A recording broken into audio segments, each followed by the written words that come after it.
الحمد للہ رب العالمین والعاقبۃ للمتقین والصلاة والسلام علی سید الانبیاء والمرسلین اما بعد فاعوذ باللہ من الشیطان الرجیم بسم اللہ الرحمن الرحیم۔ میرے ساتھ مل کر پڑھے الصلاة والسلام علیک یا رسول اللہ، الصلاة والسلام علیک یا حبیب اللہ، الصلاة والسلام علیک یا نبی اللہ،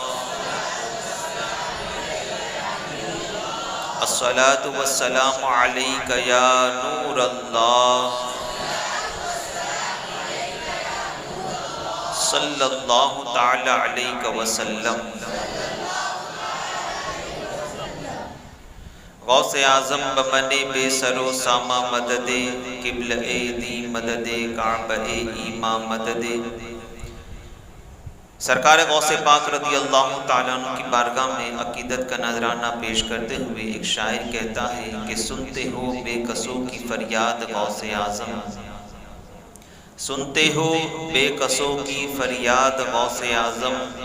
مظلوم تم سے پاتا ہے داد غوث اعظم، مظلوم تم سے پاتا ہے داد غوث اعظم، جلووں سے اپنے کر کے آباد غوث اعظم، جلووں سے اپنے کر کے آباد غوث اعظم، خادم کا دل بنا دو بغداد غوث اعظم، خادم کا دل بنا دو بغداد غوث اعظم، میرے وطن سے مجھ کو بغداد میں بلا کر، میرے وطن سے مجھ کو بغداد میں بلا کر، رنج و علم سے کر دو آزاد غوث اعظم، رنج و علم سے کر دو آزاد غوث اعظم، کہہ دو زبان سے جو کچھ مانگو گے وہ ملے گا، کہہ دو زبان سے جو کچھ مانگو گے وہ ملے گا، کر دو اپنا گدا کا دل شاد غوث اعظم، کر دو اپنے گدا کا دل شاد غوث اعظم،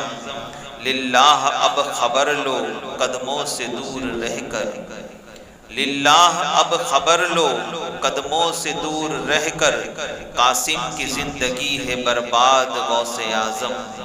قاسم کی زندگی ہے برباد غوث اعظم۔ میری پیارا آقا صلی اللہ تعالیٰ علیہ وسلم کے پیارے دیوانوں، آج انشاءاللہ العظیم سرکار غوث پاک رضی اللہ تعالیٰ عنہ کا لکھا ہوا جو قصیدہ ہے، اس کا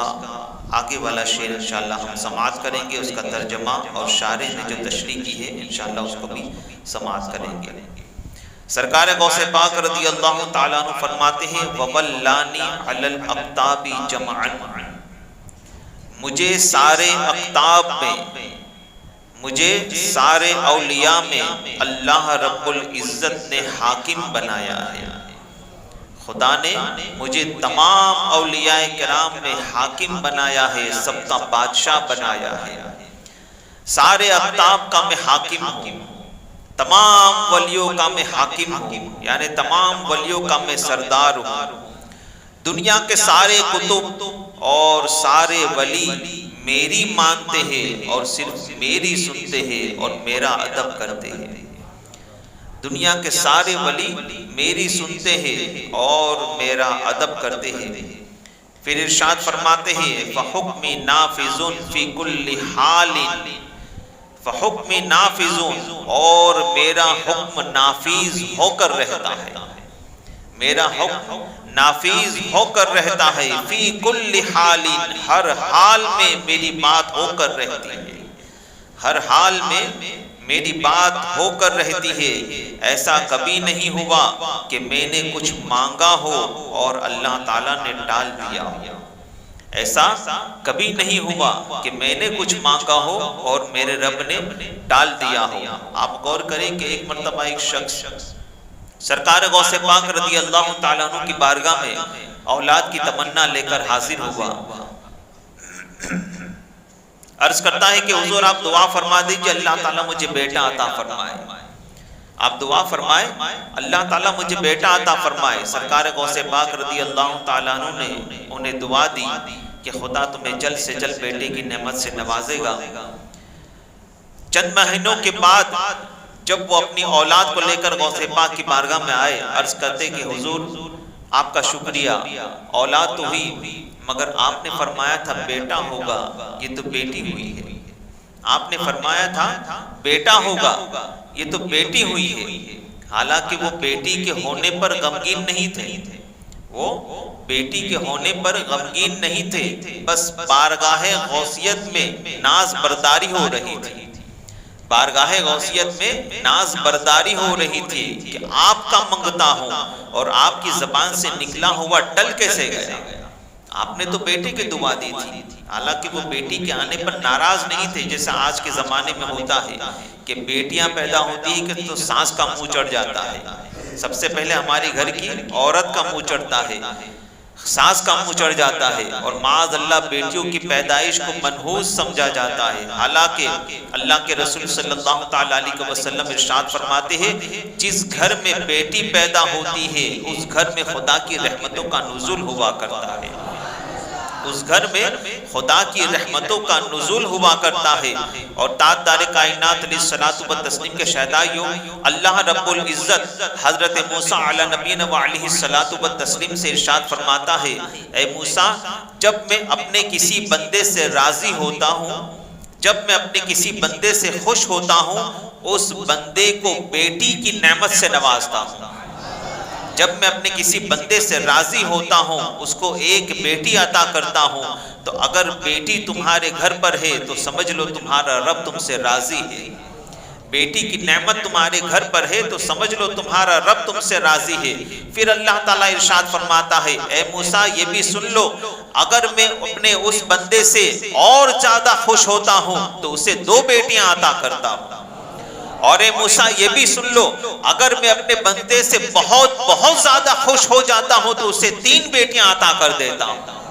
اسے 3 بیٹیاں عطا کر دیتا ہوں۔ تو بیٹیوں کی آمد یہ منحوسیت نہیں ہے بلکہ خدا کی رحمت ہے،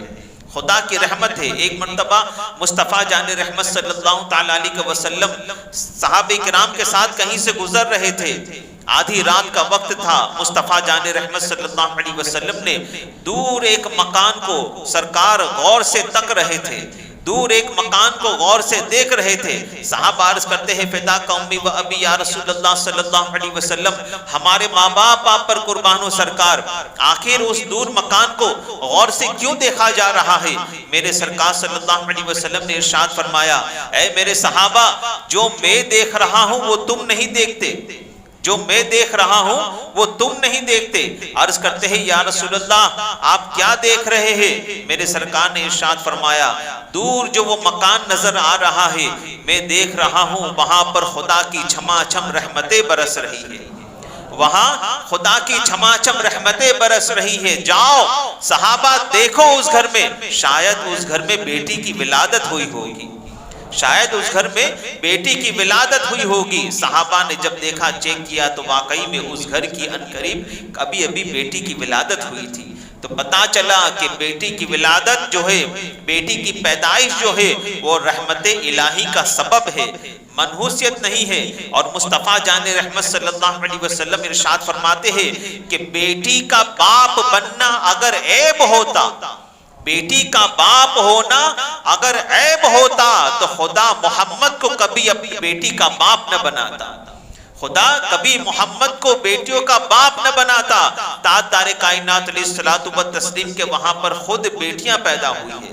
میرے مصطفیٰ جان رحمت صلی اللہ علیہ وسلم کے گھر پر خود بیٹیاں پیدا ہوئی ہیں۔ تو پتا چلا کہ اگر ہم بیٹیاں پیدا کرتے ہیں تو مصطفیٰ جان رحمت کی سنت پر عمل بھی ہوتا ہے، اور ان کی اچھی پرورش کر کے انہیں اچھی جگہ پر بیاہ دیتے ہیں تو اللہ تبارک و تعالی ہمیں بے شمار نعمتوں سے بھی نوازتا ہے، بے شمار نعمتوں سے بھی نوازتا ہے۔ تو وہ مرید جو آئے تھے وہ بیٹی کی پیدائش پر ناخوش نہیں تھے، بس ناز برداریاں ہو رہی تھی کہ منگتا ہوں آپ کا منگتا ہوں، اور آپ کی زبان سے نکلا ہوا ٹلا کیسے؟ آپ نے تو لڑکے کی دعا دی تھی۔ تو غوث پاک رضی اللہ تعالیٰ عنہ فرماتے ہیں کہ کہاں ہے تمہاری بیٹی؟ کہاں؟ عرض کرتے ہیں کہ حضور یہ کپڑے میں لپٹی ہوئی ہے۔ سرکار غوث پاک نے فرمایا کہ جاؤ گھر جاؤ، پہلے مکان پر جاؤ اور پھر کہنا، مکان پر جاؤ اور پھر دیکھنا پھر کہنا۔ وہ شخص چپ چاپ گھر چلا گیا اور جیسے ہی اپنی بیٹی کے اوپر سے جب کپڑا ہٹایا تو وہاں بیٹی نہیں بلکہ بیٹا تھا۔ پیدا ہوئی تھی بیٹی مگر غوث اعظم کے منہ سے نکل چکا تھا۔ اللہ تبارک و تعالیٰ نے اسے کر کے دکھایا، بیٹی کو بیٹے میں تبدیل فرما دیا، بیٹی کو بیٹے میں تبدیل فرما دیا۔ تو فحکم نافذ، میرا حکم ہو کر رہتا ہے، فی کل حال، ہر حال میں، ہر حال میں میرا حکم ہو کر ہی رہتا ہے۔ تاجدار کائنات علیہ الصلوۃ والتسلیم کے شہدائیوں، معاذ اللہ کوئی یہ نہ سوچے اور کوئی یہ نہ کہے کہ خدا بھی مجبور ہو جاتا ہے عبد القادر کے آگے، معاذ اللہ ایسا نہیں ہے۔ خدا کسی کے لیے مجبور ہو نہیں سکتا، وہ قادر مطلق ہے۔ یہاں جو بات مانی جا رہی ہے تو محبت کی وجہ سے مانی جا رہی ہے، یہاں غوث پاک کی بات مانی جا رہی ہے تو محبت کی وجہ سے مانی جا رہی ہے۔ اللہ تعالیٰ اپنے بندے خاص عبد القادر کے ناز اٹھاتا ہے، خدا اپنے بندے خاص عبد القادر کے ناز اٹھاتا ہے اور محبت کرتا ہے، اسی لیے اللہ تعالیٰ ان کی زبان سے نکلا ہوا ٹالتا نہیں، بلکہ ان کی زبان سے جو نکل جاتا ہے خدا وہ کر دیتا ہے،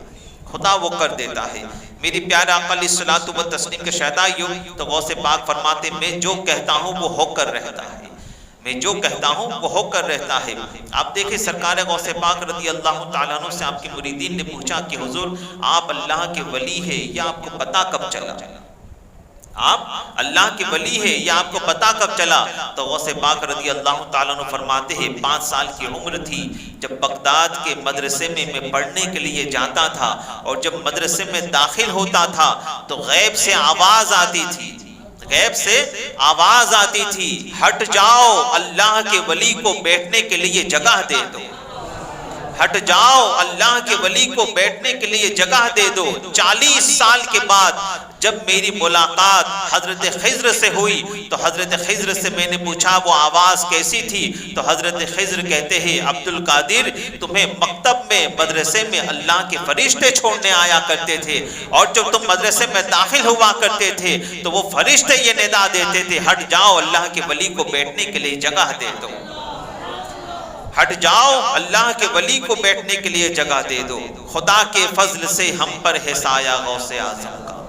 خدا کے فضل سے ہم پر ہے سایہ غوث اعظم کا، ہمیں دونوں جہاں میں ہے سہارا غوث اعظم کا۔ فرشتے مدرسہ تک پہنچانے کو جاتے تھے، فرشتے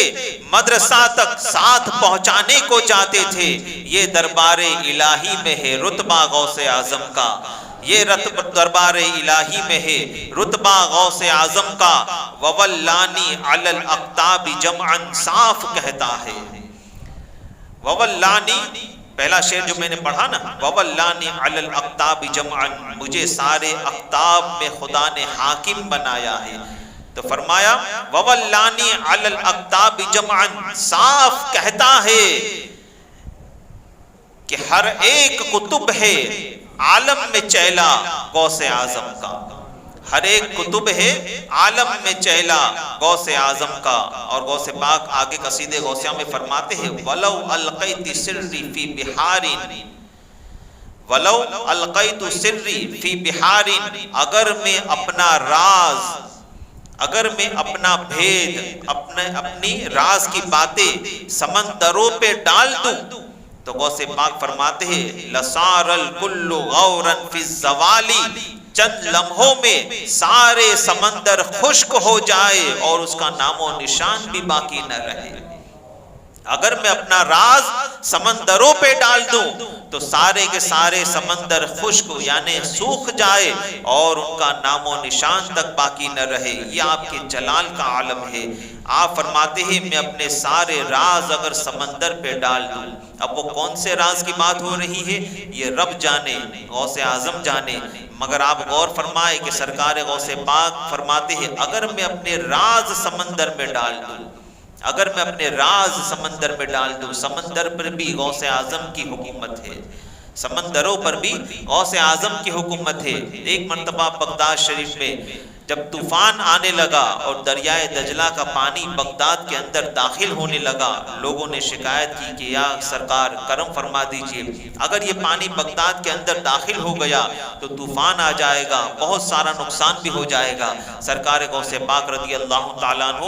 اپنی چھڑی لے کر سمندر پر حاضر ہوئے اور سمندر کے ساحل پر کھڑے ہو کر، سمندر کے کنارے پر کھڑے ہو کر غوث پاک نے اپنا عصا سمندر میں گاڑ دیا اور فرمایا دجلہ بس یہاں تک، بس اتنا جملہ کہا، اے دجلہ بس یہاں تک۔ دریائے دجلہ کا پانی واپس آ گیا اور جہاں غوث اعظم نے اپنی چھڑی گاڑی تھی اس سے اینچ بھر بھی آگے بڑھنے کی کوشش نہ کی، پانی نے اس سے اینچ بھر بھی آگے بڑھنے کی کوشش نہ کی، بلکہ جہاں غوث اعظم نے اپنا عصا زمین میں گاڑ دیا تھا وہاں تک پانی واپس آ گیا۔ تو دریا پر بھی میرے غوث اعظم کی حکومت ہے، بلکہ ہر ذرے پر۔ ایک مرتبہ سرکار غوث پاک رضی اللہ تعالیٰ عنہ اپنے مریدین کو وعظ سنا رہے تھے، اچانک بارش ہونے لگا، اچانک بارش ہونے لگا۔ غوث پاک رضی اللہ تعالیٰ عنہ ایک جلال بھری نگاہ آسمان پر ڈالتے ہیں اور بادلوں سے کہتے ہیں میں لوگوں کو جمع کر رہا ہوں تو بکھیر رہا ہے، میں لوگوں کو جمع کر رہا ہوں تو بکھیر رہا ہے۔ بس یہ جملہ کہنا تھا کہ لوگوں نے دیکھا، آپ کے مریدوں نے دیکھا کہ محفل کے اوپر سے بادل چھٹ گئے، آپ کی مجلس کے اوپر سے بادل چھٹ گئے، مجلس کے باہر بارش ہو رہی تھی، غوث پاک کی مجلس میں پانی کا ایک قطرہ بھی نہیں آ رہا تھا، غوث پاک کی مجلس میں پانی کا ایک قطرہ بھی نہیں آ رہا تھا۔ ہر ذرے پر حکومت ہے میرے غوث اعظم کی، ہر ذرے پر حکومت ہے میرے غوث اعظم کی۔ تو غوث پاک فرماتے ہیں وَلَوْ أَلْقَيْتُ سِرِّي فِي جِبَالٍ، اگر میں اپنا راز فی بحارین، اگر میں اپنا راز سمندروں پہ ڈال دوں تو چند لمحوں میں سمندروں کے پانی خشک ہو جائے اور اس کا نام و نشان بھی باقی نہ رہے۔ میرے پیارا علیہ الصلوۃ والتسلیم کے شہدائیوں، وَلَوْ أَلْقَيْتُ سِرِّي وَلَوْ أَلْقَيْتُ سِرِّي وَلَوْ أَلْقَيْتُ سِرِّي والے 4 قصیدہ غوثیہ میں اشعار ہیں۔ انشاءاللہ وَلَوْ أَلْقَيْتُ سِرِّي فِي بحار آپ نے سنا، انشاءاللہ کل جبال کے بارے میں انشاءاللہ سماعت کریں گے۔ اللہ تبارک و تعالی ہمیں آپ کو سرکار غوث پاک رضی اللہ تعالیٰ عنہ سے سچی پکی محبت عطا فرمائے، سرکار غوث پاک رضی اللہ تعالیٰ عنہ سے سچی عقیدت عطا فرمائے، انہی کی محبت میں اللہ زندہ رکھے، انہی کی محبت میں خاتمہ بالخیر مدینے میں و بغداد معلیٰ میں عطا فرمائے۔ استغفر اللہ ربی من کل ذنب و اتوب الیہ۔